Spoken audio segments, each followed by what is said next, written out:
अस्सलामुअलैकुम, कैसे हैं आप सब लोग। उम्मीद है सब ठीक होंगे, खैरियत से होंगे, मज़े में होंगे। आज मैं आप लोगों के साथ बहुत ही ज़बरदस्त सी एक रेसिपी शेयर करने जा रही हूँ। वो है पूड़ी। पूड़ियाँ हम लोग घर में किस तरह बना सकते हैं, आज मैं आप लोगों के साथ वो रेसिपी शेयर करूँगी। इसके लिए हम क्या करेंगे, इसके लिए हम लोग एक कटोरा लेंगे। कटोरे में हम लोग सबसे पहले थोड़ा सा पानी ऐड करेंगे।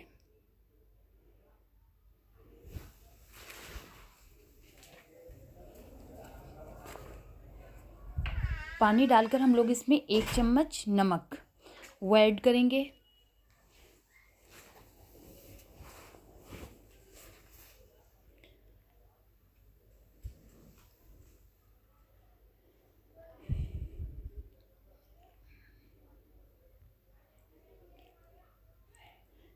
जिस तरीके से मैं आप लोगों को बनाना बता रही हूँ, इसके अंदर अब हम लोग 1 चम्मच भरकर 2 चम्मच भरकर हम लोग दही के ऐड करेंगे। जिस तरीके से मैं आप लोगों को पूड़ी बनाना बता रही हूँ, ये इससे पूड़ी ना तो कड़क होगी, पापड़ जैसी बनेगी, और ना ही ऐसा नहीं है कि वो फूलेगी नहीं, बल्कि इसे फूलेगी भी और नरम भी बनेगी। बहुत ही मज़ेदार और खस्ता सी पूड़ी बनेगी। सबसे पहले हम लोगों ने इसमें पानी डालकर, नमक डालकर, दही डालकर इसको पहले मिक्स करना है। मिक्स करने के बाद हम लोग इसमें मैदा शामिल करेंगे। ये नहीं कि पहले मैदा शामिल कर देंगे, नहीं, पहले हम लोग पानी में नमक और दही को मिक्स करेंगे। उसके बाद हम लोग अच्छे से मैदा डालकर गूंद लेंगे। इस तरह हमारी जो पूड़ी है वो बहुत ही मज़ेदार सी और खस्ता सी बनेगी। बिल्कुल पूड़ी वाले जैसे बनाते हैं वैसी ही पूड़ी बनेगी इंशाल्लाह। इसको अच्छी तरीके से गूंद लेंगे।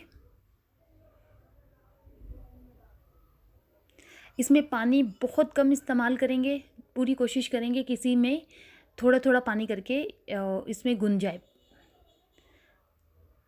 और जो मैदा है वो ना ही ज़्यादा पतला होना चाहिए और ना ही ज़्यादा सख्त होना चाहिए, बिल्कुल नॉर्मल सा होना चाहिए, ताकि पूड़ी बहुत अच्छे से बन जाए।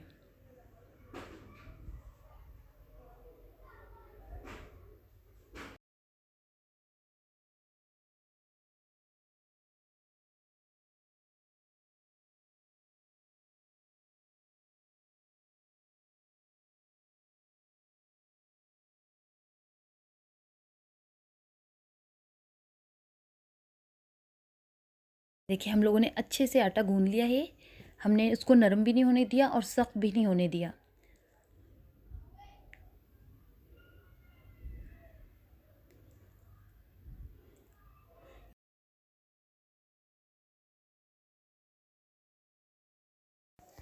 अब हमने इसको जिस टाइम हम लोगों ने अभी गूंदा है, इसको इसी टाइम पेड़े बनाकर रख देंगे। आटा गूंद के नहीं रखना। आटा गूंदते के साथ ही हम लोग इसके पेड़े बनाकर पेड़ों को रेस्ट देंगे, आटे को रेस्ट नहीं देना है। ये जो टिप्स मैं आपको बता रही हूँ, आप लोग इस पर ही अमल करिएगा, ताकि आप लोगों की पूड़ी भी बिल्कुल वैसे ही बने जैसे पूड़ी वाले बनाते हैं। हम लोग क्या करेंगे, हम लोग हाथ पर थोड़ा सा पानी लगाकर इसके पेड़े बनाएंगे। डिश में थोड़ा सा पहले ऑयल ऐड कर देंगे, फैला लेंगे ताकि उसके ऊपर पेड़े रखे जाएं, और उसको फिर ढाँप कर आधे घंटे के लिए रख देंगे। उसके बाद हम लोग इसको बेल कर और पूड़ियाँ बनाना शुरू कर देंगे। ये देखें, हम लोग जो पूड़ी बना रहे हैं कैसे ज़बरदस्त बन रही हैं, फूली भी बन रही हैं और नरम और खस्ता बन रही हैं। इस तरह हम लोग सारी पूड़ियाँ तैयार कर लेंगे। ये हमारी सारी पूड़ियाँ तैयार हो गई। मैं आपको अब तोड़ कर दिखाती हूँ कितनी अच्छी और मज़े की पूड़ी बनी है ये देखें, बहुत ही अच्छी खस्ता सी पूड़ियाँ तैयार हुई हैं। आप लोग भी इसी तरह पूड़ियाँ तैयार करिएगा, इंशाल्लाह आपकी भी ऐसी ही बनेंगी। इसके साथ ही मुझे इजाज़त दीजिए। अगर आपको मेरी रेसिपीज़ अच्छी लगती हों तो मेरे चैनल को सब्सक्राइब किया करें, बेल आइकन के बटन को प्रेस किया करें, ताकि मेरी हर आने वाली नई वीडियो आपको मिल जाए। इसके साथ ही मुझे इजाज़त दीजिए। अल्लाह हाफ़िज़।